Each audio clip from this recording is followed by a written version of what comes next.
네, 안녕하세요. 안녕하세요. 하늘공원 가시는 줄 알고 오신 분들 환영합니다.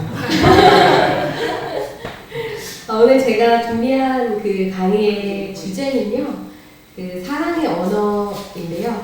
사랑의 언어를 먼저 다루고, 그 다음에 뒷부분에서 이제 비폭력 대화라는 것을 잠깐 다루려고 합니다. 좀 이렇게 특히 젊은 세대를 막 염두에 두고 준비한 강의는 아닌데 아마 충분히 활용하실 만한 부분들이 있으리라고 생각이 됩니다. 5가지 사랑의 언어라는 걸 들어보신 적이 있으신 분들? 네. 그러니까 있으시죠? 그러니까 사람마다 사랑을 느끼는 언어가 다르다라는 걸로 시작이 됩니다. 먼저 이야기를 들려드리면 이런 일이 현실에 있을 수는 없죠. 사자와 소가 사랑을 하는 일이 현실에 있을 수 없지만 그 이야기를 든 것은 그만큼 사람과 사람이 만날 때 정말 다른 사람이 만난다라는 겁니다. 그래서 사자와 소가 만약에 사랑을 해서 결혼을 했어요. 서로 최선을 다하기로 약속을 하고 했는데 최선을 다해서 사자는 소에게 고기를 해주면 소가 이제 곤욕스럽죠. 소는 좀 최선을 다해서 사자에게 야채를 대접을 해주면 입에도 안 들죠. 그러니까 서로가 아무리 최선을 다해도 상대방이 이해할 수 있는 방법으로 표현을 하지 않으면 최선을 다한 게 이제 사실 물거품이 된다. 그래서 영어를 하는 사람은 영어를 써야지 이해가 되는 것처럼 각 사람마다 내가 사랑받고 있는다라는 느낌은 누군가는 선물을 받을 때 느끼고 누군가는 또 친절한 말로 사랑을 느낀다라는 겁니다. 그래서 이것을 말씀하신 분은 게리 체프먼 목사님인데요. 이분이 약 30년 이상 결혼 상담과 세미나를 하면서 본 것이 사람들이 5가지 패턴을 보이더라. 그 5가지 패턴은 자기가 이런 게 충족되면 이제 내가 사랑을 받는다라고 느끼는 5가지 패턴이 있더라라는 것을 발견을 했는데요. 그 5가지가 첫 번째는 인정하는 말이고, 두 번째는 함께하는 시간이고요. 죄송합니다. 한번 대사 봤어요. 이거 처음 사가지고. 그 다음에 제가 이쪽으로 내려가도록 할게요. 세 번째는 선물, 네 번째는 봉사, 5번째는 스킨십. 이 5가지 중에 모든 사람이 이것을 좋아하지만 걔 중에 특별히 더 좋아하는 주된 것이 있더라라는 겁니다. 혹시 여러분들은 이 중에서 뭐가 가장 내가 좋아하는지 보시고 파악이 되시나요? 세 번째요. 선물을 좋아하시는군요. 네. 그래서 이런 것들은 나는 무엇이 나의 사랑의 언어인가를 테스트하는 종이도 있어요. 이따가 나눠 드릴게요. 그럼 인정하는 말로 사랑을 느끼는 사람은 어떤 거냐면, 인정하는 말은 다른 말로 하면 그 사람의 가치를 알아봐 주는 말. 칭찬받고 감사의 표현을 받았을 때 이제 자기의 가치를 느끼고 사랑받는다고 느껴요. 저희 신랑은 인정하는 말이 사랑의 언어예요. 그래서 다정하고 용기를 부르는 말, 친절한 말. 그래서 인정하는 말이 사랑의 언어인 사람은 부탁할 때 명령하는 말투로 하면 되게 기분 나빠해요. 이제 정중하게, 친절하게 해야지 좋아해요. 근심이 사람의 마음에 있으면 그것으로 번뇌하게 되나 선한 말은 그것을 즐겁게 하느니라. 우리가 살아가면서 말을 잘하면 또 더 삶이 즐거워지고요. 말을 잘 못하면 좋다고 보기도 나빠지거든요. 인정하는 말은 첫 번째, 존재에 대한 감사와 행동에 대한 감사가 있습니다. 존재에 대한 감사는 당신이 뭘 해줘서 좋은 게 아니라 그냥 당신이 있어서 좋아. 예를 들어 난 너가 내 친구여서 좋아. 난 네가 있어서 너무 행복해. 이러한 감사가 있고요. 두 번째로는 이제 구체적인 행동. 당신이 어떤 걸 해줬을 때 감사하다. 이렇게 표현을 할 수가 있죠. 저희 신랑이 이제 결혼했을 때 집안일을 거의 도와주지 않았어요. 근데 이제 9년차 때 엄청 싸웠어요. 이제 내가 평생 이걸 하느니 한번 대판 싸우고 이제 정리를 해야겠다 싶어가지고 9년차 때 엄청 싸우고 이제 저희 신랑이 이제 집안일을 잘 도와주는데 물론 그건 싸워서 된 건 아니에요. 싸워서 된 건 아니고 코로나 때 저희 신랑이 재택근무를 하면서 집에 있어 보니 맨날 노는 줄 알았는데 일주일에 3번 설교 준비하고 방문 다니고 성도님들한테 전화 오면 뭐 1시간, 2시간 전화 통화하고 우리 와이프가 노는 줄 알았더니 바쁘구나. 이거를 이제 저희 신랑이 아침에 출근하면 제가 청평교에 있었으니까 저희 신랑이 ITX로 서울로 출근을 하고 다시 청평으로 퇴근을 하면 거의 집에 있는 시간 이제 잠자는 시간밖에 없었어요. 그러니까 이제 맨날 퇴근하면 오늘은 뭐하고 놀았어? 저한테 나는 화가 너무 나는 거예요. 바빠 죽겠는데. 근데 이제 설거지를 좀 부탁하면 내가 설거지를 왜 해? 난 출퇴근하느라 4시간이나 걸리는데 내가 왜 설거지를 하냐고 설거지 하라고 하면 되게 안 해주는 거예요. 그러다가 코로나 때 이제 저희 신랑 회사가 재택으로 주 5일 재택으로 돌렸고 현재 코로나가 지금 완화됐어도 지금 주 3일은 재택을 해요. 재택을 하다 보니까 바쁘구나 이게 눈으로 보이니까 그때 도와주더라고요. 저게 사실 협박해서는 안 되더라고요. 보고 느끼니까 되더라고요. 협박하면 될 줄 알았거든요, 저는. 근데 저희 신랑이 협박은 통하는 사람은 아니에요. 왜냐하면 저희 신랑의 사랑의 언어는 인정하는 말이었거든요. 네. 설거지를 하면 꼭 고맙다 얘기를 해줘야 돼요. 근데 제가 고맙다 얘기 안 해주면 왜 고맙다고 얘기 안 해? 이래요. 나는 1년 내내도 고맙다는 말 한 적 한 번도 없잖아. 근데 자기는 한 번에도 고맙다는 말 꼭 들어야겠어? 막 이러면 저희 신랑 그걸 꼭 들어야 돼요. 왜냐면 저희 신랑은 인정하는 말이 사랑이에요. 그래서 설거지 해줘서 고마워. 그럼 그리고 또 계속 칭찬받고 싶어하고 계속 감사 표현을 듣고 싶어해요. 그래서 저희 신랑 제가 이거 처음에 몰랐을 때는 안 해줬어요. 너무 바라니까. 근데 저희 신랑의 사랑의 언어가 인정하는 말인 거 알았을 때는 우리 신랑이 그걸로 사랑을 느끼는구나 하면서 조금 해주게 되었습니다. 그리고 인정하는 말이 사랑의 언어인 사람은 다른 사람 앞에서 칭찬해주면 되게 좋아해요. 반대로 다른 사람 앞에서 흉보면 엄청 싫어해요. 그래서 다른 사람, 예를 들어서 저희 신랑 예를 드는데 친척들 있는 데서 우리 신랑한테 뭐 이야기를 하잖아요. 그러면 평소에 화를 안 내는 것도 그때는 예민해져서 화를 내요. 왜냐하면 그 둘이 있을 때는 괜찮은데 남 앞에서는 그 이야기를 어떤 것도 이제 싫은 거예요. 그래서 좋은 말을 아닌 거는 저희 신랑은 화를 거의 안 내요. 되게 착하거든요. 근데 둘이 있을 때는 화를 전혀 안 내는데 다른 사람 앞에서는 그 이야기 하면 화를 내요. 그러니까 다른 사람 앞에서는 인정해 주는 걸 좋아하고 그리고 저희 신랑한테 이제 선물을 받아내는 방법은 다른 사람 있을 때 얘기하는 거예요. 나 이거 필요한데. 그러면 둘이 있을 때는 안 사준다고 하는데 다른 사람 있을 때 얘기하면 사줄게. 이래요. 다른 사람 앞에서 인정받고 이런 부분이 좀 제가 저희 신랑과 다른 법이 조금 알아요.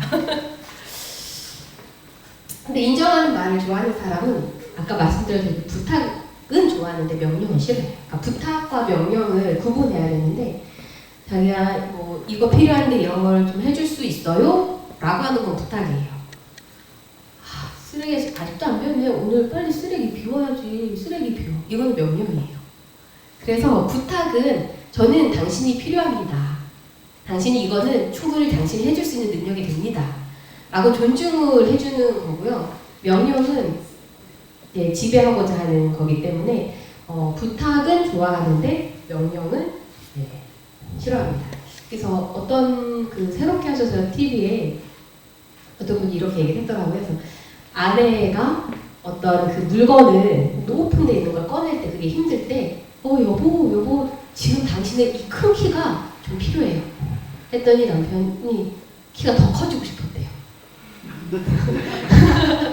충분히 내가 해줄 수 있는데 지금도 키가 크지만 그래서 그렇게 이제 부탁해주고 인정하는 말로 다가가면 남자들은 더 잘하고 싶고 더 하고 인정하는 말이 사랑의 언어인 사람들은 그렇다라는 겁니다. 그 들어가는 과정이 이제 저희 전도회 때 나눴던 말씀인데 인정하는 표정과 권장하거나 칭찬하는 말은 자녀들의 마음의 햇빛과 같아서 그들을 하루 종일 기쁘게 해줄 것이다. 그래서 인정하는 표정, 그 다음에 말은 햇빛과 같다. 그러니까 햇빛이 비치는 식물은 반짝반짝하고 윤이 나고 예쁜 것처럼 그렇게 인정하는 말과 칭찬하는 말은 자녀들의 마음에 햇빛과 같다라고 이야기하고 있습니다. 그래서 우리의 표정이 아이들의 자존감이 되고 우리의 말이 자존감이 되죠.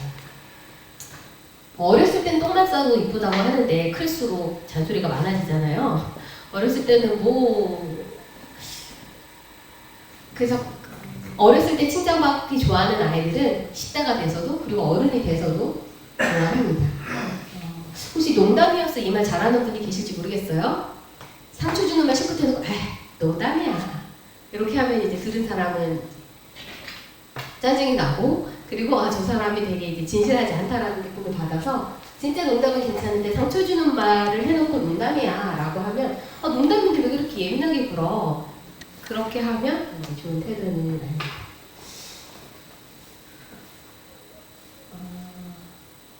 중요한 게 많아서 이거 다 해도 될지 모르겠는데 이제 미국의 경제 대공황 시절에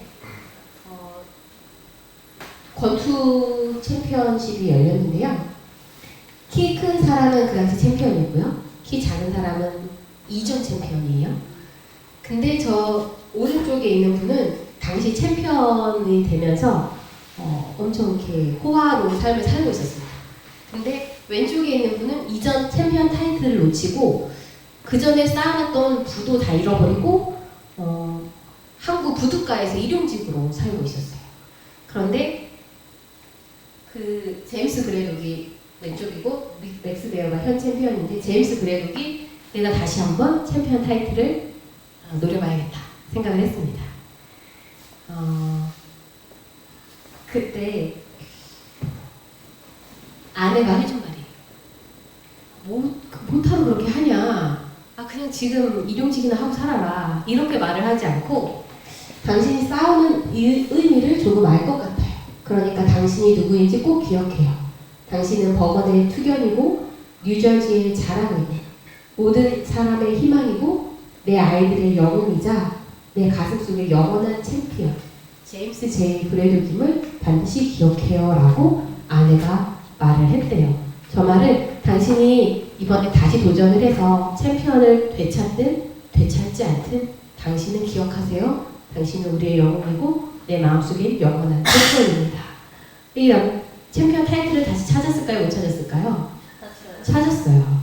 근데 못 찾았어도 이 존재 자체로 인정을 해준 거죠. 그래서 아마 큰 용기가 됐을 거예요. 챔피언을 안 찾았어도. 근데 저분이 챔피언 타이틀을 다시 찾았을 때 미국 사람들은 상당히 좋아했어요. 왜냐면 당시 경제적으로 더 어려웠는데 제임스 브레독이 예전의 승리를 다시 회복했다면 우리 미국도 그렇게 될 수 있겠구나 했다고 합니다. 두 번째로 사랑의 언어는 함께하는 시간인데요. 대체로 여자분들의 사랑의 언어가 이제 함께하는 시간이라고 해요.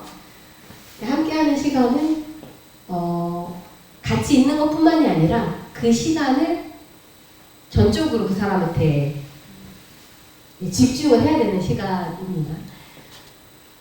어떤 이제 박성환 목사님이 종종 하시는 얘기인데 제 와이프가 어느 날 오늘 내가 청소도 다 해놓고 어머니 밥도 다 차려드렸으니 오늘은 당신과 내가 밥을 따로 먹고 싶어요 라고 얘기했대요. 박성환 목사님이 아내를 데리고 그래? 뭐 밖에서 저녁 먹는 거 어렵지 않지? 밥을 먹었다고 합니다. 그래서 이제 식당에 가서 신문을 펼쳐보다가 밥이 나와서 밥을 먹고 집에 왔는데 아내가 삐졌다는 거예요. 사모님이. 왜 삐졌을까요? 여자분들은 이해가 되세요? 왜 삐졌을지? 그게 끄덕끄덕하는데 남자분들 혹시 사모님 왜 삐졌을까요? 그걸 말을 해줘야 알죠. 말을 해줘야 하는데 사모님은 남편과 함께하는 시간을 보내면서 이야기도 하고 그러고 싶었는데 목사님은 그냥 밥 먹는 것만 신경 쓴 거예요. 아니 밥 먹었잖아. 밖에 나가서 밥 먹었잖아. 근데 사모님은 같이 얼굴도 마주보고 이야기도 하고 하면 좋겠는데 목사님은 신문만 쳐다보고 있다 밥만 먹고 집에 온 거예요. 그러니까 같이 있었지만 같이 없었던 것처럼 그런 외로움이죠. 그래서 함께하는 시간은 아이와 함께 있을 때 아이랑 같은 공간에 있는 게 아니라 같이 눈 마주치고 같이 놀아주고 그런 게 필요하다. 함께하는 시간은 여러 가지를 할 수가 있습니다. 함께 대화를 할 수 있고 함께 식사를 할 수 있고 함께 여행을 가거나 함께 예배를 드리면서 함께하는 시간을 할 수 있죠. 예배하기는 함께하기에 상당히 좋은 시간이에요. 저는 이제 결혼하고 가정 예배를 이제 남편이랑 드리려고 했는데 그게 잘 안 되더라고요. 잘 안 되는데 다시 시작하려고 하면 저희 남편은 그러는 거예요. 그러니까 저희 남편은 혼자 말씀 묵상을 아침마다 합니다. 그리고 같이 말씀을 나누는 소그룹이 있어요. 근데 저랑은 다른 소그룹입니다. 근데 저희 남편이 가정 예배를 꼭 드려야 돼? 어차피 나 말씀 보지, 너 말씀 보지. 그냥 각자 보면 안 돼? 라고 하는 거예요. 근데 저는 예배를 드리는 그것만을 하고 싶은 게 아니라 그 예배 시간을 통해서 나는 남편이 어떤 영적인 깨달음을 얻었는지 듣고 싶고 또한 나는 요새 어떤 고민이 있는지 나누고 싶은 거거든요. 예배는 단순히 교회 진학을 읽거나 그늘없는 가정을 읽거나 이게 아니라 그 예배 시간을 통해서 평소에 내가 어떤 고민, 왜냐면 저희가 대화가 별로 없어가지고 그 예배 시간만으로 그렇게 하려고 하는데 저 신랑이 난 성경 보고 너도 성경 보고 그리고 당신은 목사인데 내가 가정의 제사장 역할을 해야 돼? 이러는 거예요. 네가 목사인데 내가 왜 제사장 역할을 해야 되느냐 그러는 거예요. 그래서 제가 서운해가지고 제가 원래 또 말을 잘 안 해요. 삐져가지고 또 한동안 안 드렸어요. 그러다가 다시 제 신랑의 사랑의 언어가 인정하는 말이기 때문에 아주 부탁하듯이 이야기를 잘 하면 알아듣거든요. 그래서 나는 당신과 더 영적으로 결합되고 연합되고 싶다. 그리고 같이 매일매일 같이 기도하고 내가 뭘 걱정하고 부담스러워하는지를 나누고 싶다. 그랬더니 그런 거였으면 얘기를 하지. 그러면서 이제 아침 예배를 드리는데 그 시간이 진짜 좋아요. 되게 짧은 시간. 처음에는 책을 읽으려고 했는데 그거는 좀 시간이 오래 걸려요. 그러니까 그 시간을 내기가 쉽지가 않더라고요. 근데 교회 지나면 정말 잠깐이면 돼요. 잠깐 읽고 기도하고 잠깐이면 돼요. 그래서 아무리 바빠도 그거는 크게 어려움이 없어요. 그래서 교회 지나면 장년 읽고 그다음에 어린이 읽고 그다음에 기도 제목 얘기하면 나 이번 주 부천 서북교회 전도회 가는데 기도해줘 뭐 이런 식으로 이야기를 나누니까 훨씬 더 가족 같은 거예요. 그래서 그러니까 가족이어도 한 집안에 살아도 가족 같지 않을 수가 있고요. 근데 영적으로 말씀 묵상을 나누는 소그룹이 만약에 카톡방으로 있다. 그 사람들이 더 가족 같은 거거든요, 사실상. 그래서 저희 신랑은 본인의 소그룹이 아마 저보다 더 많은 걸 나눌 거고 저도 친구랑 3명이 하는 카톡방이 있어요. 말씀 묵상을 나누는. 얘네들이 사실 더 가족 같은 느낌이거든요. 그래서 같은 공간에 있어도 함께 전적으로 함께 하지 않으면 사실 무늬만 가족이었어요. 근데 이렇게 아침 예배를 다시 시작을 하면서 같이 기도하고 하면서 진짜 가족 같은 그런 함께하는 그런 시간이 좋습니다. 유대인들은 안식일 식탁이라고 해서 금요일이면 항상 가족들이 함께 모여서 안식일 식탁을 나눕니다. 그래서 특별한 할라라는 빵을 먹고 포도즙을 마시고 촛불을 켜고 말씀을 읽고 서로서로 축복을 하면서 안식일 식탁을 가져요. 그래서 일주일 동안 이제 아버지가 자녀를 축복하고 또 아내를 축복하고 같이 밥을 먹고 이야기를 하면서 안식일을 맞이하는데 그것이 되게 좋은 방법이라고 생각이 됩니다. 그래서 함께하는 시간은 사랑의 언어 중에 인정하는 말보다 시간을 더 써야 돼요. 에너지를 더 써야 돼요. 며칠 몇 시간을 써야 돼요. 그렇지만 추억을 만들 수 있는 가장 중요한 사랑의 언어입니다. 그리고 함께하는 시간에서 중요한 것이 대화인데요. 존 포웰의 5단계 대화가 있다고 합니다. 이것은 뭐냐면 사람들이 대화를 나눌 때 1단계는 상투적이고 일상적인 대화예요. 예를 들면 어떤 게 있을까요? 안녕하세요. 네, 안녕하세요. 상투적으로 딱 이렇게 만났을 때 들어오실 때 환영합니다. 안녕하세요. 이게 1단계 대화예요. 2단계 대화는 사실과 정보를 나누는 대화예요. 아까 하늘공원 간다고 해서 왔어요. 이게 사실이거든요. 정보거든요. 그러면 안녕하세요에서 조금 더 나아간 2단계 대화예요. 근데 여기에는 아직 개인의 감정이나 마음을 나누는 친밀감은 없는 대화예요. 근데 거기에서 만약에 3단계 의견과 생각을 나누면 속았다는 말씀 하시지 않았어요. 근데 제가 속아서 오셨군요. 이렇게. 그래서 이렇게 의견이랑 생각을 나누면 3단계고요. 거기에서 조금 더 자기의 감정을 솔직하게 들어가면 4단계입니다. 어제 제가 수선집에 옷을 맡기러 갔어요. 네, 수선 맡겼던 옷을 찾고 새로운 옷을 맡겼는데 사장님이 이러시는 거예요. 아, 지금은 제가 다음 주에 사정상 문을 닫아야 돼서 지금은 수선받는 옷을 안 받아요. 라고 하셨어요. 그거는 이제 사실과 정보를 나누는 2단계 대화죠. 저는 속으로 생각했어요. 아, 열심히 일하시고 휴가를 가시나 보다. 좋은 일이지 라고 생각을 했습니다. 근데 이분이 갑자기 이러시는 거예요. 근데 제가 다음 주에 문을 닫아서 옷을 안 받으니까 사람들이 오해를 하더라고요. 3단계로 넘어가는 거예요. 배가 불렀구만 이러는 거예요, 저한테. 그리고 어제 온 학생은 중국 유학생인데 외국인이라서 차별하냐면서 사진 찍어서 경희대 게시판에 다 올렸대요. 이 가게가 인종차별했다고. 4단계 감정까지 가는 거예요, 이게 사장님에서. 너무 억울하다고. 그렇게 이야기해서.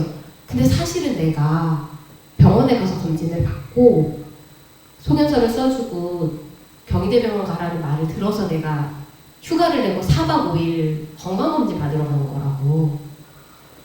근데 사람들은 그것도 모르고 배가 불렀다고 그러고 차별한다고 그런다면서 울컥울컥 하시는 거예요, 사장님이. 4단계 감정을 나누는 대화까지 간 거예요. 그래서 억울하시겠어요. 그러니까 난 진짜 너무 걱정돼 죽겠는데 남들은 그렇게 얘기한다고 이렇게 이야기를 하더라고요.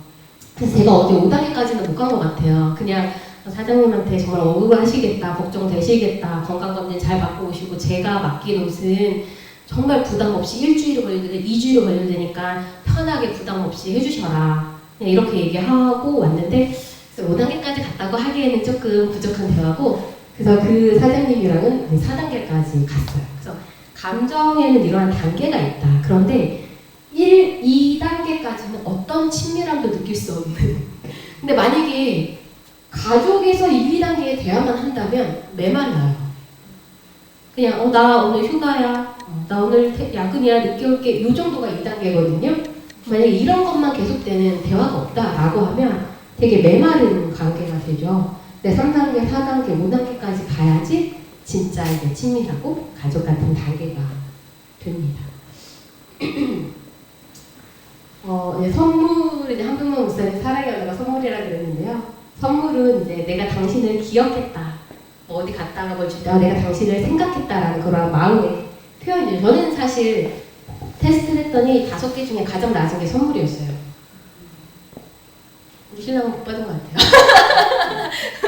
선물 고르는 거 되게 어려워하거든요, 저희 신랑. 근데 저는 다행히 이게 꼴찌더라고요. 근데 내가 왜 이게 꼴찌가 생각했는데 선물을 별로 받아본 적이 없어서 선물이 좋은 걸 모르는 건가? 뭐 이런 생각도 드는데 어쨌든 저한테는 이게 꼴찌였어요. 근데 이게 1등인 사람들은 선물을 받았을 때 그게 큰 선물이 아니어도 작은 거여도 정말 이 선물을 고르느라고 얼마나 있었을까.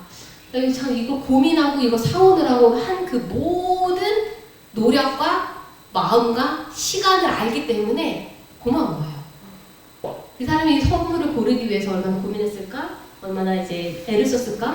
시간을 들여 찾아갔을까? 이런 걸 생각을 하는 거죠. 근데 마음이 담기면 돌도 선물이거든요. 여러분 돌을 선물로 받아본 적 있으신가요 혹시? 있어요? 네. 어떤 돌 받아봤어요? 그 바닷가에서 제 생각하면서 주었다고. 옆에 계신 분이? 친구가? 다른 분이? 네. 바닷가에서 너를 생각하면 이거 선물이에요. 돌도 마음이 담기면 선물이 돼요. 저도 돌 선물 받아봤어요. 때리고 싶겠는데.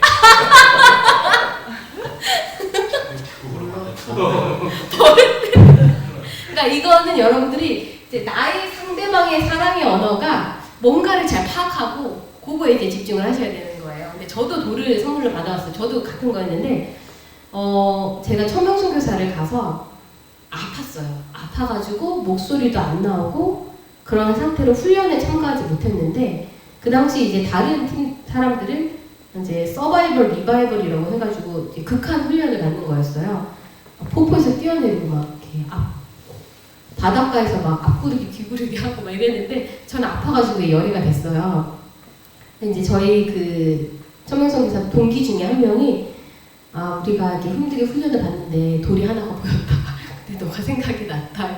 그래서 돌을 갖다 줬는데 근데 진짜 이 돌 자체가 아니라 그 힘들게 훈련받는 와중에 아니 아파 누워있는 청춘이 또 힘들겠구나. 지금 혼자 빠져도 좋겠다 이런 생각을 한 게 아니라 그렇게 돌을 갖고 왔다는 거예요. 그래서 돌도 마음이 담기면 선물이 되는 거예요.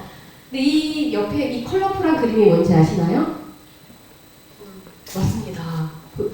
어떻게 하셨을까? 별새꽃돌 과학관에 가면은 이 돌을 얇게 이렇게 그 위에 이렇게 얇은 판으로 만들어서 현미경으로 보면 돌이 이렇게 보인대요. 그 평범한 돌이 아무렇지도 않은 돌이. 그래서 돌도 우리 하나님께서 저렇게 아름답게 만드셨어요. 돌도 하나님은 우리에게 선물로 주셨습니다. 맞습니다. 집에 오다가 당신 생각나서 샀어요 라고 더그랑 케이트 부부가 사이가 안 좋았는데 퇴근하면서 화분 하나 주고 꽃 하나 주고 애들한테 간식 하나 주고 이랬더니 아내의 사랑의 언어가 선물이었던 거예요. 그 전과는 다르게 하늘을 나르는 하늘 위를 걷는 그런 황홀함을 느꼈다 라고 이야기를 했어요. 그리고 남편의 사랑의 언어는 봉사였는데 아내가 기분이 좋으니까 남편 밥을 잘해주니까 남편은 또 내가 사랑받는다고 느꼈어요. 남편은 봉사를 사랑의 언어. 그래서 이쪽은 그게 이제 사랑의 언어가 뭔지를 몰랐어요. 근데 내 아내의 사랑의 언어가 선물이구나 그런 거 안 다음부터 퇴근하면서 뭐 화분도 사오고 자잘한 것들 매일매일 사갔대요. 한 2주간. 그래서 그렇게 됐다라고 합니다. 그래서 사랑의 언어가 봉사인 사람은 말을 중요하게 생각하지 않아요. 아무리 말을 막 휘황찬란하게 포장을 해도 난 당신의 말을 믿지 않아. 행동으로 보여줘. 이렇게 얘기를 하죠. 그리고 그 사람도 행동으로 보여주는 사람이고요. 근데 이제 사랑의 언어가 이제 봉사인 사람은 다른 사람도 나를 위해 봉사해 주기를 바라지만 나도 다른 사람을 위해 봉사하려고 해요. 자기가 생각할 때 그게 사랑이니까. 근데 이제 봉사를 하고 보상을 요구했다. 그러면 이 효과는 이제 없어진다고 합니다. 그렇기 때문에 이제 생색내기 전에 먼저 봉사해줘서 감사하다 이렇게 말을 하는 게 필요한데요. 이제 존과 수잔의 이야기를 들려드리면 이제 존이라는 남자는 사랑의 언어가 봉사였어요. 그래서 자기가 아내를 사랑하는 걸 봉사로 표현을 했습니다. 근데 수잔의 사랑의 언어는 봉사가 아니었어요. 함께하는 시간이었어요. 둘의 대화를 살펴볼게요. 30년 살고서 이제 수잔이 이야기합니다. 이제 여기 상담자를 찾아가서 한 말이에요. 우리는 같은 집에 기거하는 룸메이트와 같아요. 그에게서 어떤 사랑도 느낄 수 없어요. 따뜻함도 감정도 없어요.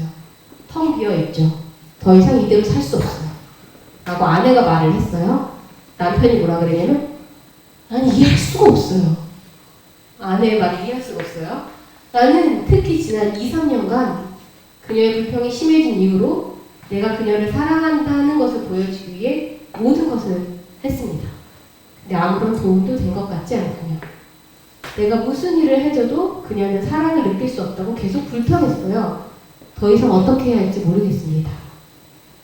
그래서 목사님이 물었어요. 어떤 노력을 했나요? 그랬더니 어마어마한 노력을 했습니다. 한 가지 예를 든다면 나는 아내보다 먼저 집에 와서 매일 저녁 준비를 시작합니다. 사실 일주일에 4번 정도는 그녀가 오기 전에 저녁 준비를 거의 끝내지요. 다른 날 저녁은 외식을 합니다. 그녀의 허리가 좋지 않기에 청소도 내가 합니다. 그녀가 꽃가루 알레르기가 있기에 정원일도 내가 하지요. 빨래가 끝나면 옷도 내가 입니다. 어마어마한 노력을 한 거예요. 근데 충격적인 와이프의 대답은 최부원 박사님 그런 것들을 다 좋아요. 하지만 내가 원하는 것은 같이 앉아 대화하는 것이에요. 우린 대화를 시간을 가져본 적이 없어요. 그는 설거지도 하고 청소도 하고 잔디도 깎아요. 항상 무엇인가를 합니다. 나는 그가 내게 시간을 내어 나와 함께 앉아 서로 바라보면서 우리 자신과 우리의 삶에 대한 이야기를 하고 싶은 거예요. 그러니까 아내의 사랑의 언어는 함께하는 시간이었어요. 근데 남편은 내가 이렇게 봉사해주면 우리 와이프가 좋아하겠지 라고 생각을 한 겁니다. 그래가지고 목사님이 물었어요.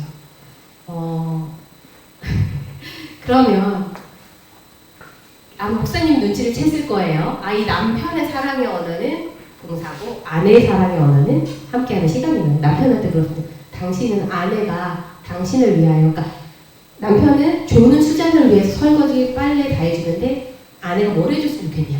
그랬더니 이런 꿈을 꿔봤습니다. 완벽한 아내는 오후에 집에 오면 나를 위해 저녁을 준비하지요. 내가 정원에서 일하면 식사하라고 나를 부릅니다. 저녁 식사가 끝나면 그녀는 설거지를 하지요. 나도 돕겠지만 그녀가 책임집니다. 선지 단추가 떨어졌으면 제때 단추는 달아주고요. 이 남편은 내가 받고 싶은 거를 하고 있었던 거예요. 이 이야기들은 수자는 코웃음을 치는 거예요. 그런 걸 원하면서 왜 당신이 그거를 했냐라는 거죠. 그러면서 그 남편은 박사님에게 이렇게 이야기를 해요. 이제 남편이 정리를 해줬죠. 당신의 사랑의 언어는 봉사다. 아내의 사랑의 언어는 함께하는 시간이었다. 이거를 정리해 준 거예요.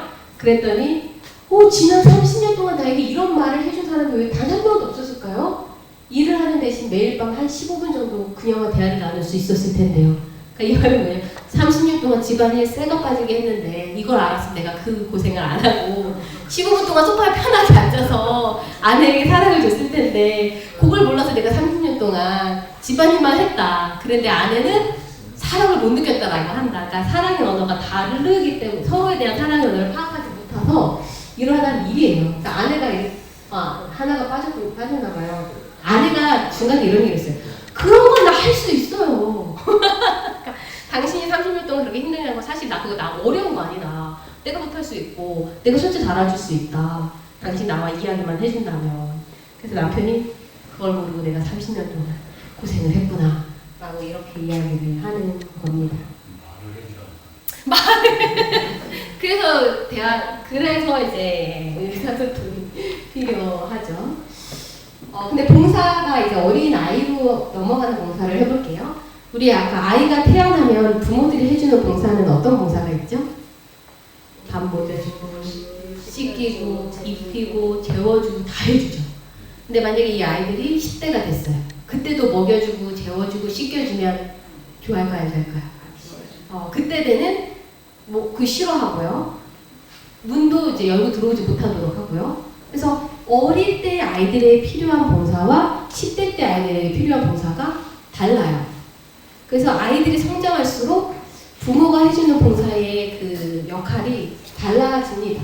아이가 커갈수록 인생을 어떻게 살아야 되는지 그런 조언이나 지혜를 주는 방법, 어려운 일이 생겼을 때 그걸 해결하는 방법, 그러니까 지혜를 가르쳐주고 가치를 심어주는 그런 쪽으로 가게 됩니다. 존 로드먼드는 좋은 부모의 역할은 자녀가 잘못했을 때 옳은 일을 하는 것이다 라고 그렇게 이야기를 했어요. 요새 부모님들은 사실 옳은 일을 하기보다는 이제 학교에 가서 선생님한테 오히려 더 화를 낸다거나 심지어 선생님을 폭행한다거나 그렇게 하기도 하는데 좋은 부모의 역할은 무엇이 정말 옳은 것인지를 보여주는 역할이라고 합니다. 이 부분은 제가 설명을 할까 말까 이번에 넘어가도록 하겠습니다. 그 다음에 마지막 사랑의 언어입니다. 요 스킨십 한 다음에 테스트 용지를 나눠드릴 테니까 한번 해보도록 할게요. 마지막 스킨십은 이제 스킨십을 해야지 내가 사랑받는다라고 느끼는 거예요. 여기에는 이제 허그도 있고요. 토닥토닥 하는 것도 있고요. 그리고 부부 관계에는 이제 성관계도 있고요. 그래서 그러한 스킨십을 없으면 사랑을 못 느끼고 그러한 스킨십으로 사랑을 느끼는 겁니다. 악수하거나 포옹하거나 이렇게 쓰담쓰담 해주거나 그런 것들이 있습니다. 허그 테라피라는 게 있는데요.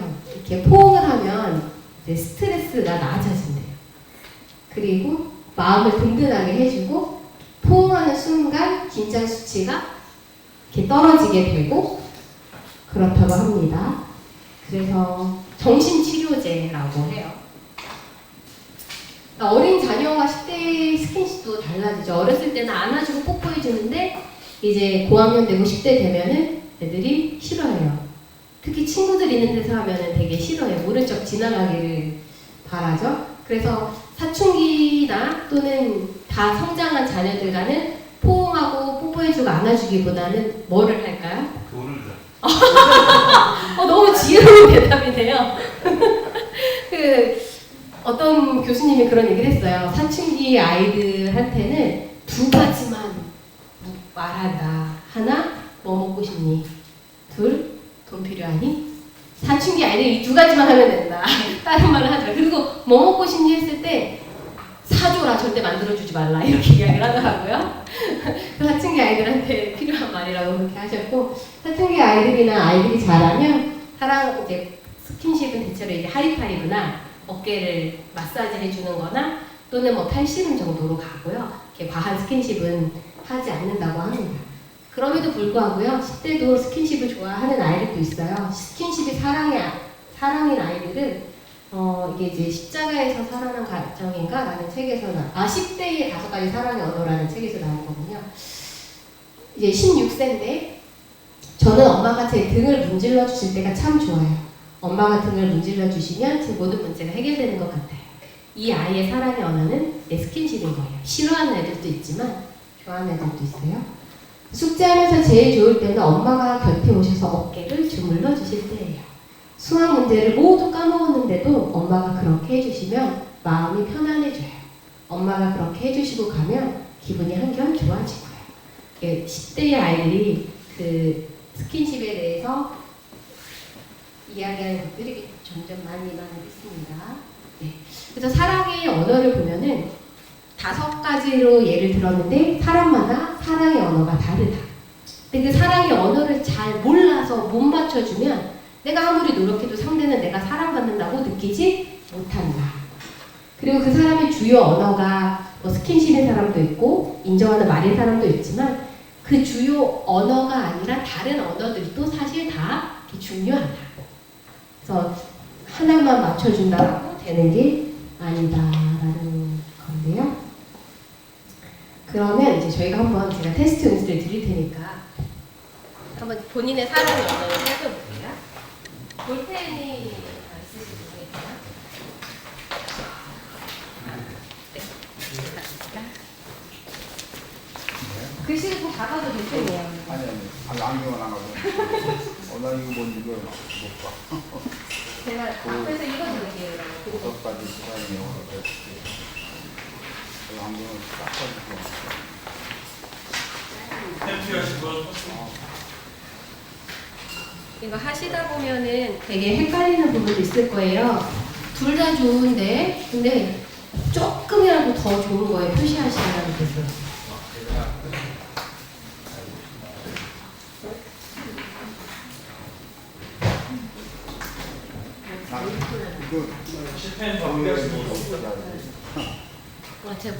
혹시 안 보이시는 분들을 위해서 제가 읽어드릴까요? 이제 1번은 2가지 중에 A, B 중에 선택하는 건데요. 나는 상대로부터 인정받는, 여기서 상대는 여러분들이 지금 생각하셔야 돼요. 배우자를 생각하시려면 배우자를 처음부터 끝까지 가시고, 만약에 친구로 생각하시면 친구를 생각해서 처음부터 끝까지 가셔야 돼요. 나는 상대로부터 인정받는 말 듣는 것을 좋아한다. 나는 상대가 안아주는 것을 좋아한다. 인정받는 말이 좋으면 A에 동그라미 치시고 안아주는 걸 좋아하면 E에 동그라미 치세요. 둘 다 좋을 텐데 둘 중에 조금 더 좋은 거를 선택하시면 돼요. 그래서 헷갈릴 게 많을 거예요. 저도 둘 다 좋은데 둘 중에 조금이라도 더 좋은 거를 선택하시면 돼요. 오래 고민 안 하셔도 되고요. 2번으로 넘어갈게요. 나는 상대와 단둘이 보내는 시간이 좋으면 B, 상대가 실질적인 도움을 주는 게 더 좋으면 D. 다 좋은 거네요. 다 여기 있는 건 나쁜 거 없는데 그 중에 뭐를 더 좋아하는지를 체크하는 거예요. 난 다 좋아한다고 표시했는데. 그러면은 이거 답이 안 나와요. 둘 중에 하나를 조금이라도 더 좋은 거를 네, 여기 있는 게 지금 다 좋은 거가 있기 때문에요. 그 중에 더 좋은 거.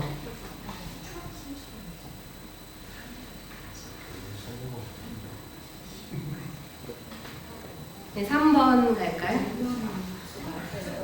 됐어요? 왜 의논해? 먼저.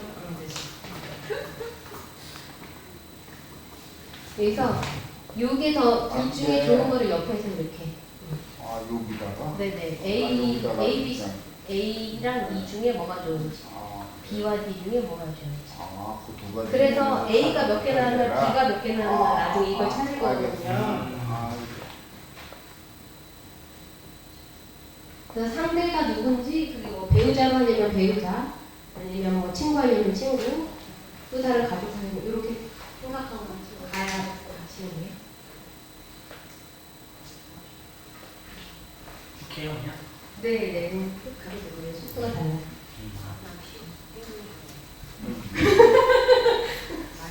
말 필요 없어.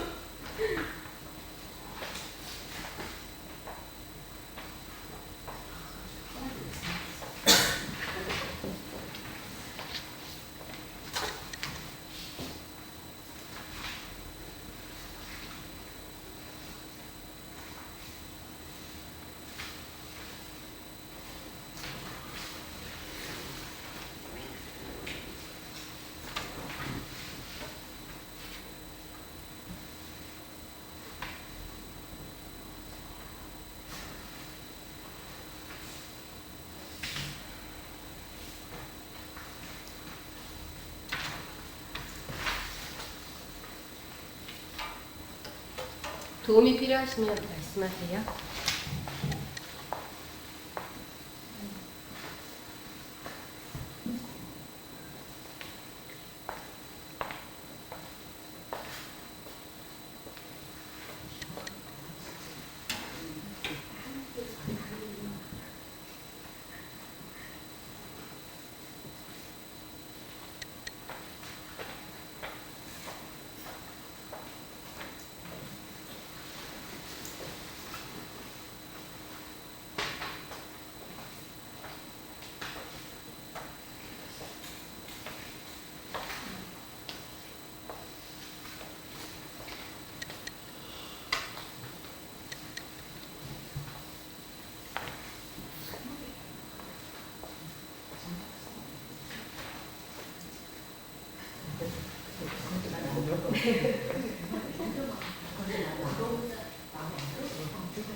둘 다 마음에 안 드나? 좋은 것만 적혀있는데 둘 다 마음에 안 드는 거야. 아, 둘 다 안 좋은 것도 있어요? 오.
마음에 안 드는 게 맞아요?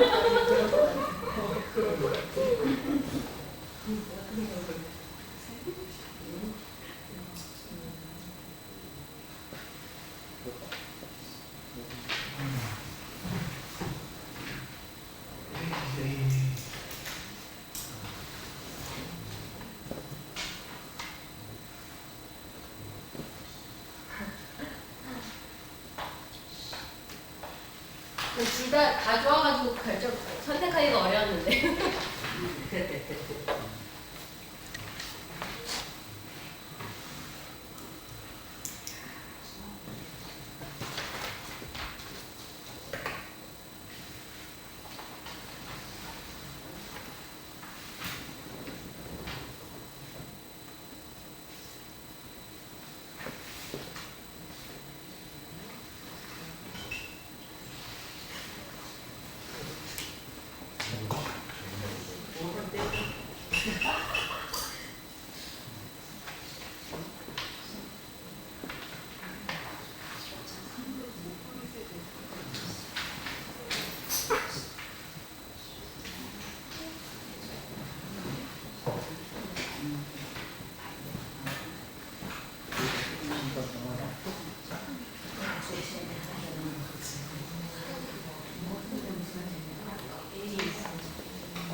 그래도 다 체크해요 이거?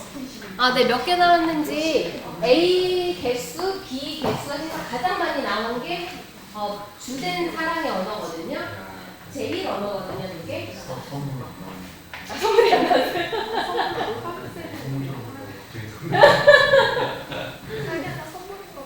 근데 숫자가 비슷한 게 나왔어요. 선물이네. 선물이 나왔어. 아, 선물이 제일 커요? 선물이 제일 크네. 그러고 싶다고. 근데 그래도 선물이 제일 크네. 의외로 선물님도 봉사가 약하네. 선물님 아직 전자. 아니, 애매한 게 많아요. 네? 애매한 게 맞아. 애매한 게 좀 많아요. 그래서 애매한 게 많을 때는 서울이가 둘 중에 하나. 문제를 선물이 제일 크네. 그러니까 기가 막히고 시스템 봉사네. 나는 뭐 아는 선물도 많아. 선물도 좋아해. 아니, 어떻게 많아. 16개 하고 나도 다른데. 이거 오야? 오도 있어? 없어. C인가 봐요, C. 아, C예요? 네, C. A 몇 개 나왔는데 B 몇 개 나왔는데 6개. 에이, 30개나 돼요? 저도 시켜주세요. 나 28인데 근데 저 헷갈리는 게 인정하는 말이 아니, 저 C가 똑같이 있구나. 나왔어요. 나 하나. 근데 난 별거 다 했네. 다 똑같이 나왔는데 A, D가 개수가 똑같이 나와가지고 네. 맞죠?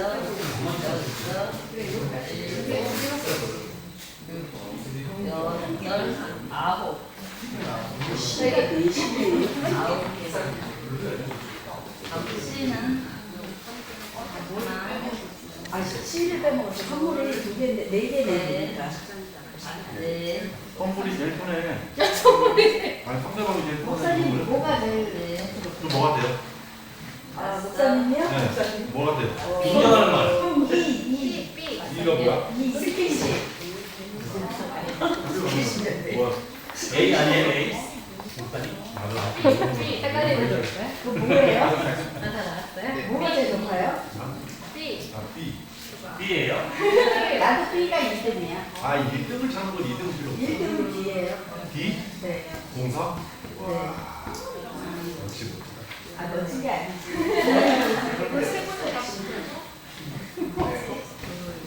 나는 1등이 두 개야. 30개가 되는 거 같아요. 선물이랑 인정하는 말. 다른 사람이 네가 있어. 아 맞아 받고 싶었던 거구나. 도와주기 그게 이렇게 왜 되는 거 아니야? 아, 내가 받아보지 못해서 언제까지 내가 그러려고. 알았지? 아, 얘가 했어요? 스킨십 너무 약하네.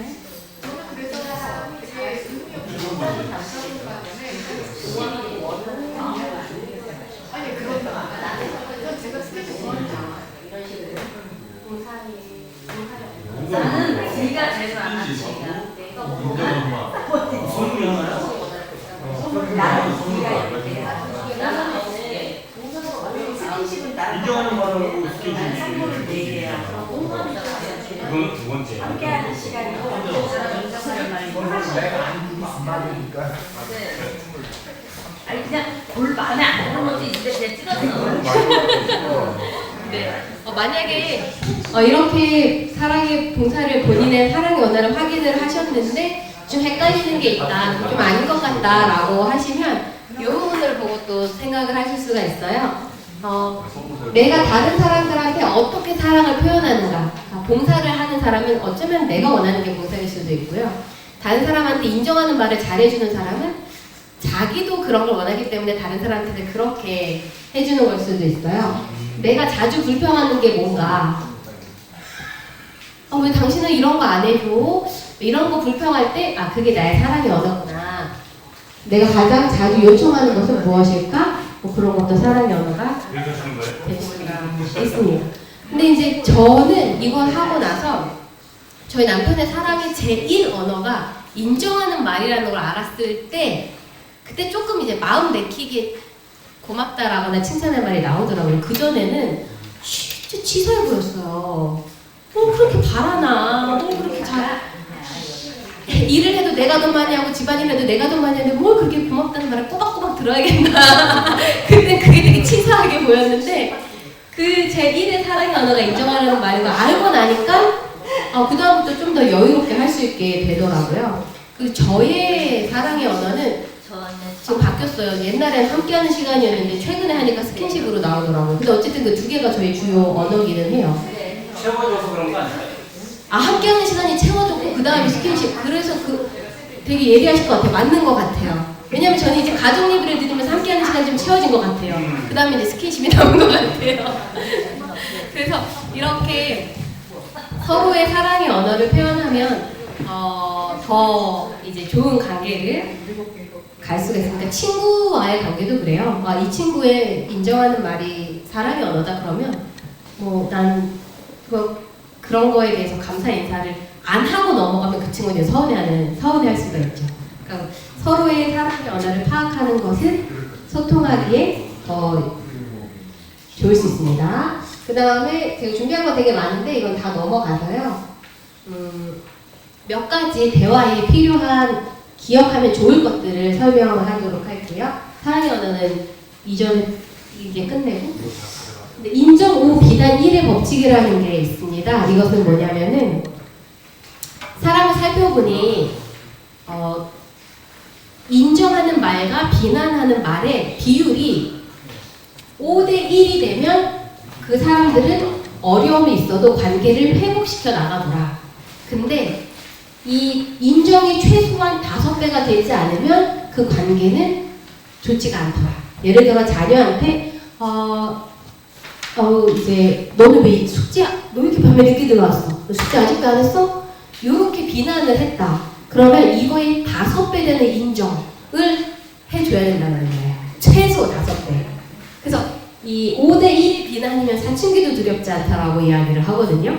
근데 내가 너 이거 왜 안 했어? 저거 왜 안 했어? 라고 하는 부정적인 말보다 최소 5배 이상의 칭찬과 인정을 하지 않으면 그 관계는 이제 어려움이 생겼을 때 잘 극복이 안 된다. 하지만 비난하는 것에 최소 5배의 인정의 말을 해주면 어려움이 생겨도 그 관계는 지속이 되더라라는 겁니다. 근데 한번 생각해 보세요. 여러분은 인정과 비난을 몇 대 몇으로 하고 계시는 것 같아요? 저는 가뭄에 콩나듯 인정을 하고 대체로 비난을 하고 있는 것 같은데. 인정도 저기 세기가 있는 거 아닐까요?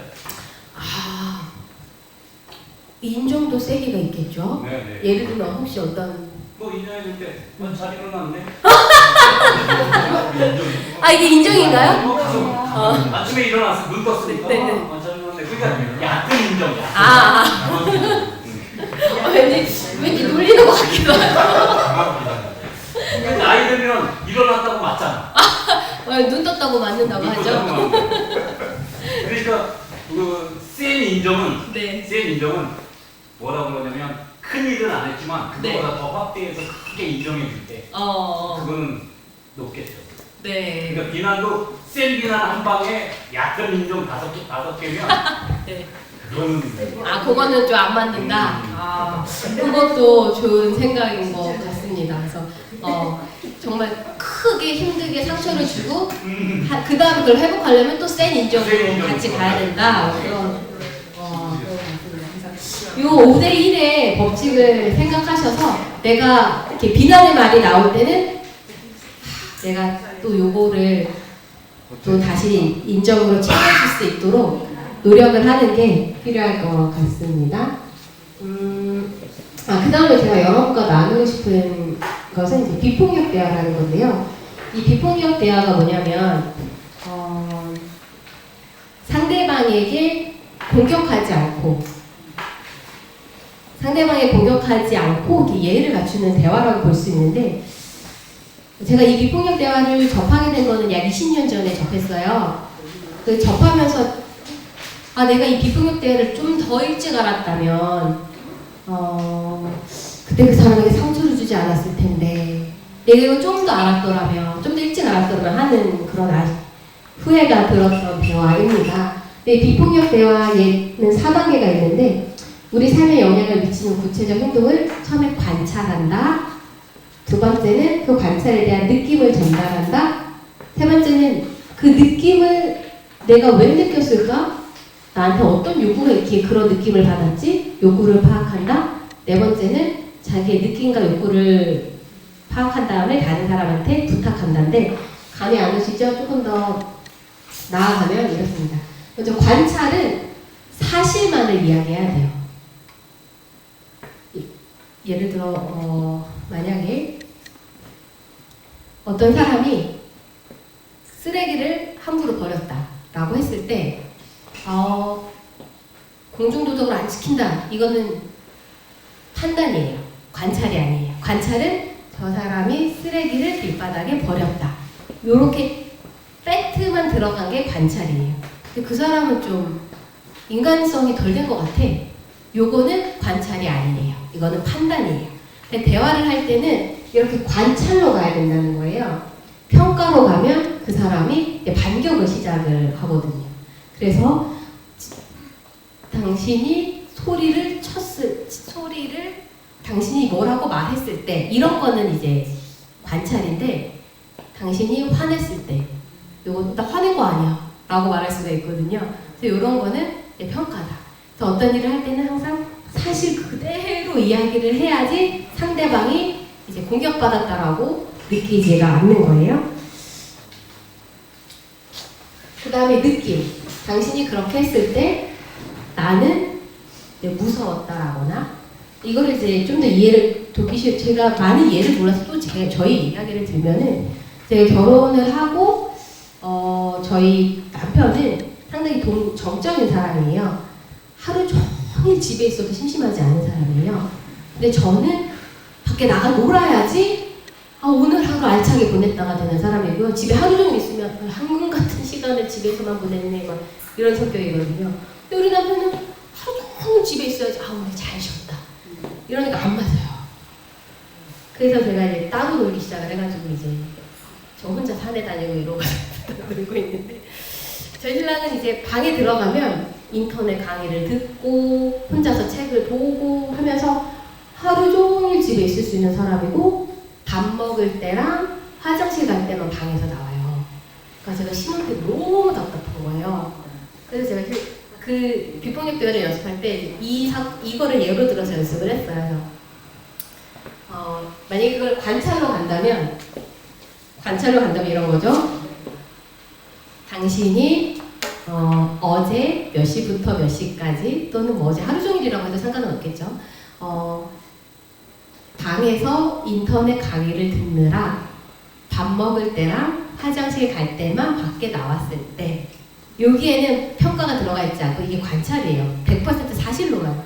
근데 내가 거기에 당신이 나한테 무심했잖아 뭐 이런 식으로 얘기 들어가면 내가 언제 무심했어? 그러니까 이런 식으로 평가가 들어가면 반격이 들어가요. 100% 감정이 실리지 않은 사실을 얘기한 다음에 그때 나는 외로웠어. 아이 메시지죠, 일종의. 그때 나는 외로웠어. 이게 느낌이에요. 느낌은 내 몸이나 마음에 일어나는 변화거든요. 근데 외로웠어, 슬펐어, 뭐 이렇게 느낌을 표현할 수 있어요. 느낌을 표현하면 상대방은 자기를 공격한다고 느끼지 않아요. 그냥 너가 외로웠구나, 너가 슬펐구나 이렇게 이야기가 될 수 있죠. 그 다음에는 욕구로 가야 돼요. 제가 왜 외로웠을까요? 저에게는 어떤 욕구가 있었기 때문에 외롭게 느꼈을까요? 네? 놀이? 맞아요. 저는 그 하루 좀 재밌게 놀고 싶거든요. 쉬는 날에는. 또 어떤 욕구가 있었을까요? 저에게? 애정. 맞아요. 내가 잘 있나 누가 와도 누가 날 잡아가도 저 인간을 모르고 있겠구나. 제가 그렇게 느꼈어요. 진짜. 근데 그렇게 말을 하죠. 당신은 누가 와서 날 잡아가도 모르겠구나 느꼈어. 이거는 느낌이 아니에요. 이건 생각이에요. 그래서 느낀 거는 외로웠어. 슬펐어. 근데 그걸 왜 느꼈냐면 나는 재미있게 놀고 싶었고 애정을, 관심을 확인받고 싶은 욕구가 있는 거예요. 그래서 그런 식으로 나의 욕구를 표현해야지 상대방이 상처받지 않아요. 왜냐하면 나는 당신이 내가 잘 있는지 관심을 가지고 살펴주기를 바라고 또 하루 종일 집에 있는 것보다 조금 밖에 나가서 놀거나 재미있게 보내고 싶기 때문이야. 자기 욕구를 표현하면 이건 상대방에 대한 어떤 공격도 들어가 있지가 않죠. 그 다음에는 부탁으로 가는 거예요. 부탁은 강요와 명령을 구분하라고 했는데 부탁은 그 사람이 들어주면 고마운 거고 안 들어줘도 어쩔 수 없다 해요. 근데 이게 처음에는 너무 받아들이기 힘들더라고요, 저는. 왜냐면 내가 부탁하면 저 사람 100% 들어줘야 된다고 생각했기 때문에. 근데 비폭력 대화에서는 부탁은 하지만 거절당할 수 있다. 그거는 당연할 거다. 도와주면 고마운 거고. 그렇게 이제 가르쳐서 처음에 너무 답답했어요. 나는 남을 설득하기 싶은데 여기서는 이제 자기를 표현하고 부탁은 할 수 있지만 강요할 수는 없다. 근데 부탁은 구체적이고 의문형이고 긍정형으로 가야 된다라는 겁니다. 그러니까 부탁은 그래서 다음 주 일요일에는 3시간 정도 나랑 같이 동네 공원에 나가서 같이 산책해 줄 수 있어? 요거는 구체적이죠. 언제? 다음 주 일요일 날? 얼만큼? 3시간. 어디서? 동네 옆에 공원에서 산책해 줄 수 있어? 이거는 이제 의문형이면서 긍정형이 되는 거예요. 근데 이것이 이제 비폭력 대화의 4단계의 법입니다. 이해가 조금 되셨나요? 그러면은 이거를 혹시 실습을 해보실 분 있으세요? 만약에 있었던 상황을 무슨 일이 있었고 그때 내가 어땠는지 요 패턴대로 있었던 사건을 한번 경험을 나눠보겠다 하실 분 계실까요? 근데 그거요. 일주일 전에 말한 거는 그날 아침에 다시 얘기해줘야 돼. 약속을 그쵸 예약해놓고 그 약속을 상기시켜줘야죠. 근데 저희 남편은 다행인 건 약속을 잡는 순간 캘린더에 저장을 해놔서 기억을 당연히 잘 해요. 다행히. 혹시 지난 한 주 동안 뭐 서운했거나 속상했거나 근데 그런 부분을 내가 여기에서 비폭력 대화로 어떻게 표현할지 한번 연습해보고 싶다 하는 분 계시면 한번 예를 들어서 한번 해볼까 하는데 혹시 있으신가요? 안 써보던 언어라. 맞아요. 되게 쉽지 않아요. 제가 이거를 20년 전에 이거를 배우러 다녔을 때 20만 원 내고 배웠거든요. 근데 우리 그 2단계를 배우고 싶었어요. 그 다음에 1단계, 2단계, 3단계가 있는데 1단계 배우고 제 삶은 너무나 혁명적인 대화법이었어요. 왜냐면 저는 그 공격하고 방어하는 대화 패턴에 익숙해 있었거든요. 그리고 공격하면 방어하면 또 다시 공격하고. 근데 여기에는 공격이 전혀 없어요. 그냥 나 자신에 대해서 표현하는 게 있어요. 근데 되게 혁명적이었어요. 근데 제가 이걸 20만 원 주고 배웠는데 남편이 그러는 거예요. 돈 주고 배웠는데 비폭력대로 써먹어가지고 왜 못 써먹냐고 나한테. 비폭력대로 말하라고 막 이러니까 그래서 그 다음에 2단계를 안 배웠어요. 시간이 지나니까 후회가 되더라고요. 2단계를 배울 걸. 근데 남편이 조금 이제 지지해주고 했으면 2단계, 3단계까지 배웠을 것 같은데 일단 배우고 왔는데 남편이 비난이 있었던 거죠. 비난. 돈 주고 비폭력 대화 배웠는데 왜 집에서 나한테 하는 말은 욕다고야? 라고 하니까 제가 그래서 비폭력 대화로 말해봐 나한테 이러는데 화가 났는데 이렇게 막 4단계를 천천히 밟아갈 자신이 없으니까 성질대로 막 얘기하고 금방 갖다 버린 사람 되니까 안 배웠죠 이제. 근데 지금 생각하면 더 배울 걸 하는 후회가 남아요. 그래서 이제 10년이 더 지나서 용기를 또다시 내서 2단계를 이제 배웠고 3단계를 남겨두고 있는데요. 이거는 아무리 해도 진짜 어려워요. 비폭력 대화는 아무리 연습을 해도 힘든데 이거를 배우면 배울수록 정말 능력이 있는 대화다. 힘이 있는 대화다라는 게 느껴져요. 그러면 하나만 더 상황을 그러면 가정을 해볼게요. 왜냐하면 비폭력 대화가 한 번 듣고 지나는 게 조금 아까운 대화여서 한 번 더 상상을 해볼게요. 지금 떠오르지 않는 오늘 떠오르지가 않네. 혹시 자기 사례를 나눠주실 분이 계신 중인데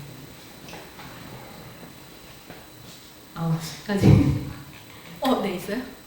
네. 네. 상황을 한번 얘기해 주세요. 어떤 상황이었는지. 일단 제가 교제를 하고 네.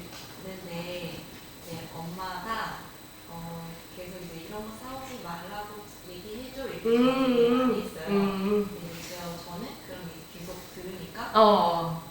왜 그렇게 얘기를 하지 그냥 이렇게 좋게 얘기해주면 좋은데 근데 그때 좀 생각 못했는데 약간 좀 생각하고 얘기를 해서 딱 그 말씀해주신 대로 엄마가 자꾸 그런 얘기를 해서 내 마음이 그런가 그렇다가 아니라 혹시 이 중에 있어요? 제가 많이 안 갖고 왔는데 서운해? 마음이 좀 서운했어요? 저렇게까지 표현을 못한 거 아. 감정을 표현하지 못하고 좀 그렇다 그렇게 얘기를 해? 아, 네. 잘 받아줬으면 난 이렇게까지 했던 거 맞았습니다. 아까 한국 사람들이 감정 표현에 되게 약해요. 그래서 자기 감정을 못 찾아요. 그 말을 들었을 때 좀 그렇다. 이거는 분명히 어떤 느낌이 있는데 그거를 못 찾은 거거든요. 분명히 뭔가 좀 서운했거나 네? 아니 네. 그렇다는 언어가 응. 거식이랑 똑같아요. 많은 걸 포함하고 있죠. 그래서 근데 이런 감정을 나누지 않으면 대화나 관계에 발전이 없어요. 그래서 다른 사람에게 내가 느낀 거를 잘 표현할 수 있는 것도 되게 중요해요. 근데 한국 사람들은 항상 느낌이나 감정을 억압하고 표현하지 않는 것을 미덕으로 알았기 때문에 내 감정을 잘 못 찾아내요. 내가 슬펐는지 무서웠는지 이런 거를 잘 못 찾아내요. 그래서 감정의 느낌의 단어들을 아는 것도 되게 좋아요. 그래서 엄마가 그때 이런 것을 그만 사오라고 말하라는 말을 내가 들었을 때 요거는 진짜 완전 100% 관찰이에요. 네, 나는 좀 서운했어. 근데 왜 서운했을까요? 어떤 요구가 있었기 때문에? 물론 엄마가 고맙다고 이렇게 부담에서 나오는 그렇게 약간 거부를 이해하시고, 하는 그렇게 표현하니까 제 네. 입장에서는 좋게 음. 그냥 끝내면 좋은 얘기 그렇게 얘기했지만 또 그렇게 안 좋은 얘기도 같이 하니까 뭔지 알 것 같아요.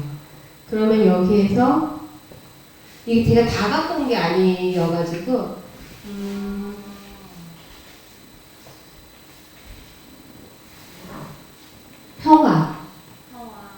평화랑은 좀 아니니까 나는 존중. 존중이라는 말 들으니까 몸이 어때요? 네. 마음이 뭔가 좀 뚫리죠. 네네. 그러니까 이 비폭력 대화의 장점이 자기 느낌과 욕구를 파악만 해도 마음이 좀 뚫려요. 옆에 사람이 우선 잘 찾아줘요. 존중. 왜냐하면 엄마가 이러한 행동에 대해서 좀 존중을 해줬으면 좋겠어. 그러니까 이렇게 느낌과 욕구만 파악해도 가슴에 확 뚫리거든요. 옆에 사람들이.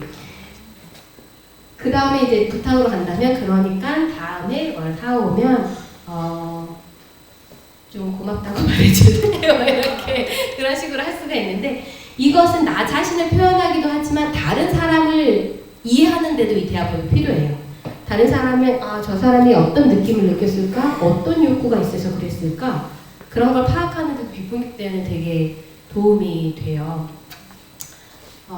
제가 나중에 제가 오늘은 사랑의 언어를 주로 다뤘지만 비폭력 대화를 더 열심히 공부해서 다 할 수 있도록 할 거고요. 그 다음에 비폭력 대화를 쓴 마셸 로젠버그 박사가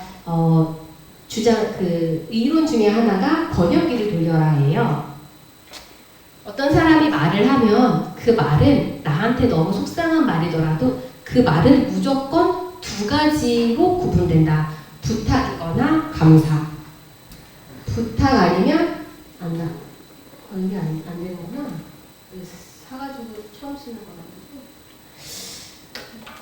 그 사람이 나한테 어떤 말을 했다? 그러면 이게 부탁 아니면 감사 둘 중에 하나로 받아들이라는 거예요. 번역기를 돌려서 너 인생 좀 똑바로 살아라. 이러면 이건 부탁이에요, 감사예요? 부탁하는 거예요, 나한테. 그럼 번역기를 돌려서 인생을 조금 더 진지하게 살았으면 좋겠다 라는 말로 번역을 한 다음에 이거는 속으로 해도 되고 상대한테 얘기해도 되는데 제가 인생을 좀 더 진지하게 살았으면 좋겠다는 말씀이죠. 이렇게 번역기를 돌려서 이해를 하라는 거예요. 모든 아픈 말은 부탁과 감사로 구분된다라고 마셸은 말을 해요. 그 말이 나한테 아팠지만 이건 부탁 아니면 감사의 표현이다. 여기서 부탁이에요? 너 이 정도밖에 안 돼? 이런 말 들어보셨나요? 전 들어봤어요. 근데 저는 감사하게도 그때 번역기를 돌렸어요. 너 이 정도밖에 안 돼? 라고 했을 때 조금만 더 노력해줘 라는 말로 이제 이 예문에는 들어가 있지만 저는 어떻게 번역기 돌렸냐면 넌 더 잘할 수 있어 라는 말로 제가 번역기를 돌렸어요. 그래서 제가 그 아픔을 극복을 했어요. 너 이 정도밖에 안 돼? 라는 말은 제가 목회 나와서 들었던 말이거든요. 상당한 상처를 받았어요. 근데 속으로 번역기를 돌렸죠. 저분은 나이가 더 잘할 수 있다는 걸 믿어주는 분이구나. 그렇게 번역기를 돌리니까 이제 극복이 됐어요. 그래서 이분도 제가 좀 더 열심히 하면 좋겠다는 말씀이군요. 그래서 이 말을 부탁으로 받아들인 거죠. 비슷한 얘기인데요. 뭐 이런 걸 다 사와. 이 말은 번역기를 돌리면 무슨 말이에요?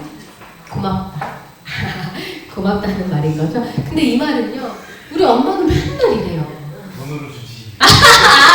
번역기를 돌리면 돈으로 주지가 될 수도 있겠군요. 근데 이제 저도 저희 엄마한테 뭘 하면 엄마가 맨날 그냥 처음부터 아이 고맙다 하면 되는데 뭐 이런 걸 다 사와. 그런 그 말을 듣는 저는 하나도 뿌듯하지가 않아요.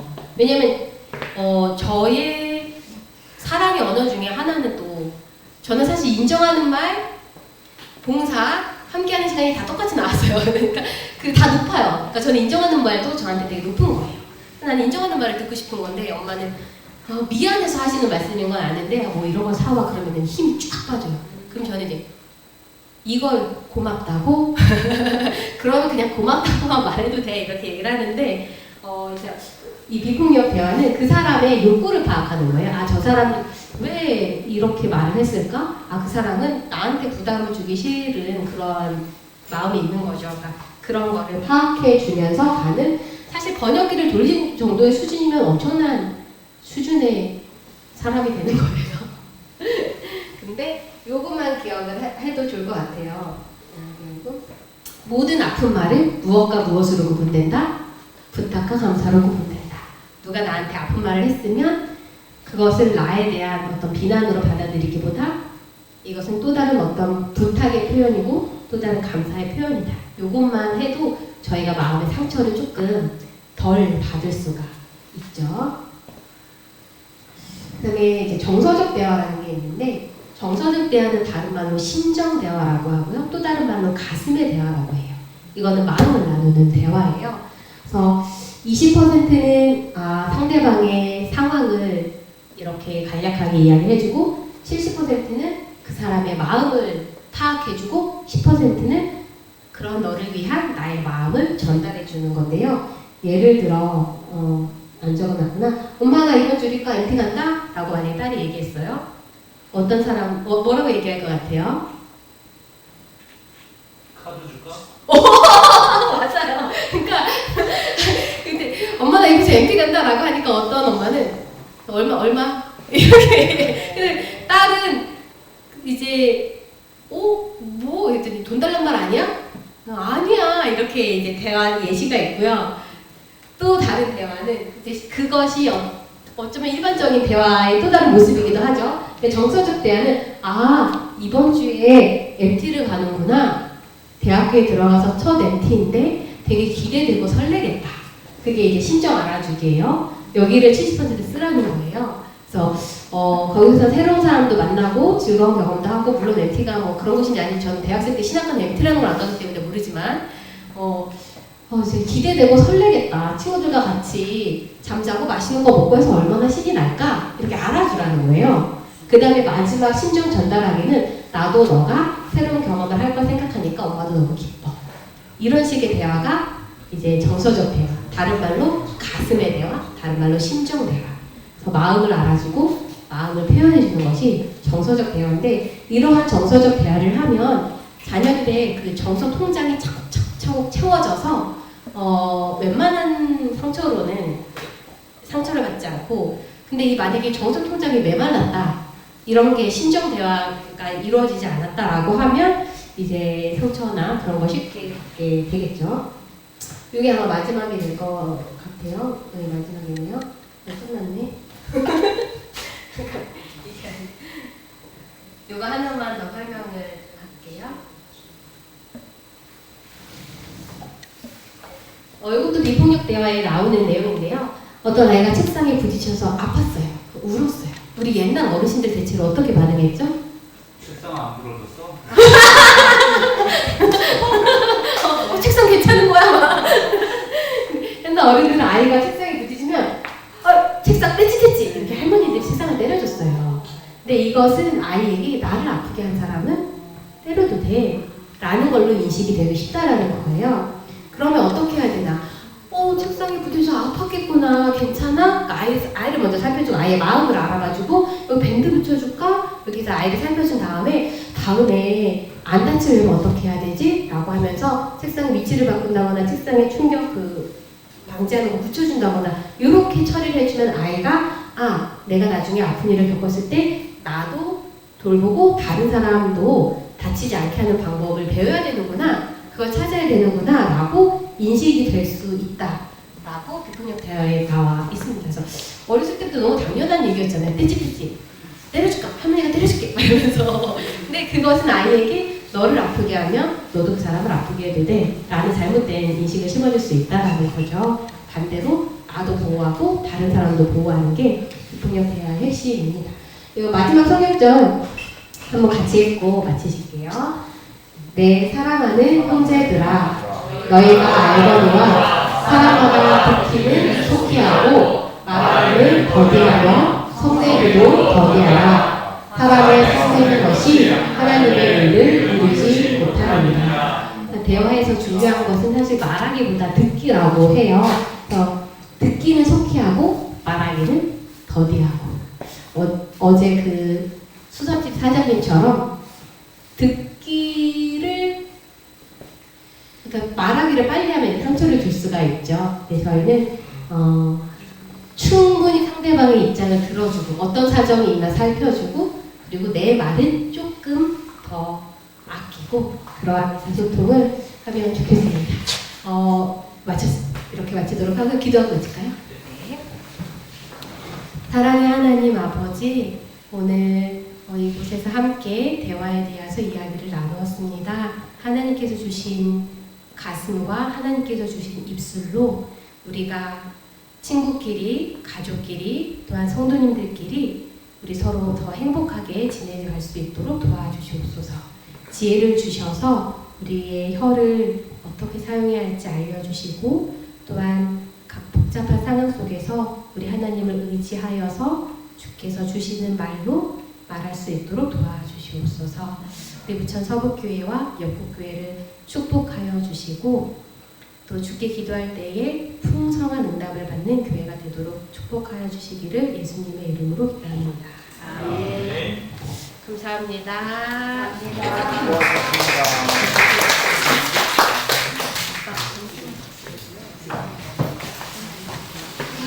교회도 만났고